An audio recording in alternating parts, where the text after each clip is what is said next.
राज्यसभा निवडणुकीकरता अर्ज भरण्यास केवळ एकच दिवस बाकी आहे आणि अद्याप राष्ट्रवादी काँग्रेस पक्षाचा उमेदवार ठरला नाहीये।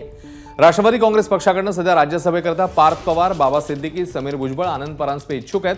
दुसरीकडे राष्ट्रवादी काँग्रेस पक्षातल्या एका गटाची सुनेत्रा पवार यांना राज्यसभेवर पाठवून राज्यमंत्रीपद द्या अशी मागणी आहे। राष्ट्रवादी काँग्रेस पक्षाकडे उमेदवार ठरवण्यासाठी केवळ उद्याचाच दिवस आहे।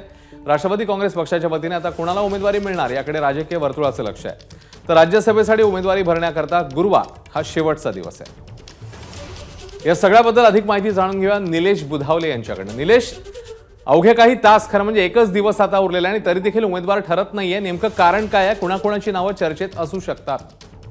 अश्विन प्रफुल्ल पटेल यांनी राज्यसभेचा राजीनामा दिल्यानंतर जी जागा शिल्लक राहिली होती त्या जागेची निवडणूक आता लागते।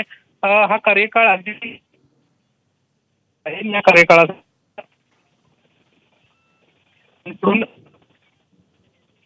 पाहायला मिळेल। पार्थ पवार असतील, समीर भुजबळ असतील, हे प्रमुख जागेसाठी इच्छुक असल्याचं पाहायला मिळालं होतं। मात्र अद्याप या बाबतीत कुठलाही निर्णय झालेला नाहीये।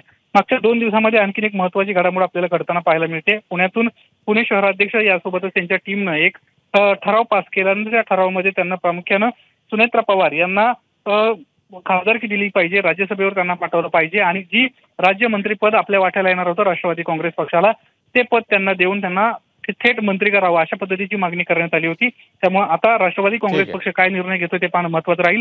केवळ 24 तास बाकी असताना देखील अद्याप कुठल्याही प्रकारचा पक्षात निर्णय झाला नसल्याचं आपल्याला पाहायला मिळत आहे। निलेश, धन्यवाद या माहितीबद्दल। एबीपी माझा, उघडा डोळे बघा नीट।